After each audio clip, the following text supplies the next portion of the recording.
1998 সালে ঘরের মাঠে প্রথম বিশ্বজয়, এরপর 2018 সালে রাশিয়ায় দ্বিতীয়বারের মতো বিশ্বকাপ ট্রফি উঁচিয়ে ধরা, আর এখন 2026-এ এসে ফুটবল বিশ্ব আবারও অধীর আগ্রহে তাকিয়ে আছে তারুণ্যে ঠাসা ফ্রান্সের দিকে। কারণ এই মুহূর্তে বিশ্বের সবচেয়ে পরিপূর্ণ, ভারসাম্যপূর্ণ এবং ভয়ঙ্কর স্কোয়াডগুলোর একটি রয়েছে দিদিয়ে দেশমের হাতে। এমনকি অনেক ফুটবল বিশ্লেষকের মতে কাগজে কলমে এবারের বিশ্বকাপের সবচেয়ে শক্তিশালী দলও ফ্রান্স, আর এই দলের সবচেয়ে বড় অস্ত্র কিলিয়ান এমবাপ্পে। বিশ্বকাপ মানেই যেন এমবাপ্পের মঞ্চ।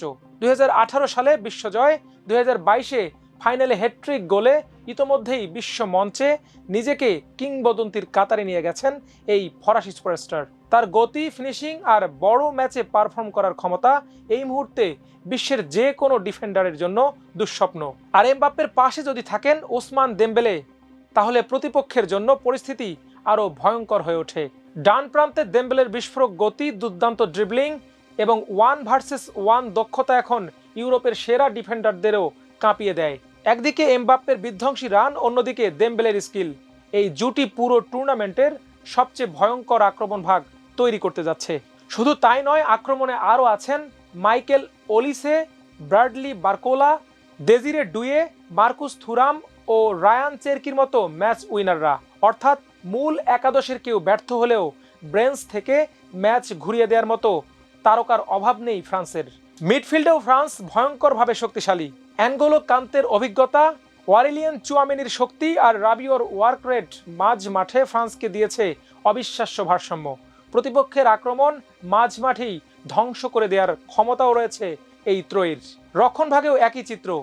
উইলিয়াম সালিবা, ইব্রাহিমা কোনাতে, উপামেকানো ও জুলকুন্দের মতো ডিফেন্ডাররা এই মুহূর্তে ইউরোপের সেরা ক্লাবগুলোর মূল ভরসা। তাদের সঙ্গে ফুল ব্যাকে থিও হার্নান্দেজের মতো আক্রমণাত্মক উপস্থিতি ফ্রান্সকে আরও ভয়ঙ্কর করে তুলতে পারে। আর গোলবারের নিচে আছেন মাইক মেনিয়ান, বড় ম্যাচে যিনি একাই পার্থক্য গড়ে দিতে পারেন।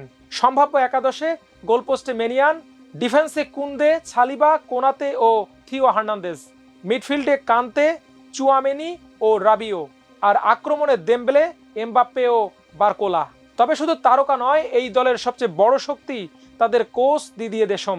খেলোয়াড় হিসেবে বিশ্বকাপ জিতিয়েছেন, কোচ হিসেবেও এবার তার সামনে ইতিহাস গড়ার সুযোগ। হয়তো টানা 3টি বিশ্বকাপ ফাইনালে ওঠার রেকর্ডও গড়তে চলেছেন তিনি। সব মিলিয়ে এবারের ফ্রান্স দলটিকে শুধু শক্তিশালী বললে ভুল হবে। মনে হয় তারা বিশ্বকাপ জিততে নয়, বিশ্বকাপ ফুটবলে আবারও নিজেদের সাম্রাজ্য প্রতিষ্ঠা করতে এসেছে। তাই এখন সবচেয়ে বড় প্রশ্ন, 2026 বিশ্বকাপে ফ্রান্সকে থামাবে কে? আর সেই প্রশ্নের উত্তর পেতে অপেক্ষা করুন বল মাঠে গড়ানো পর্যন্ত। চোখ রাখুন আমার দেশ স্পোর্টসে। আল্লাহ হাফেজ।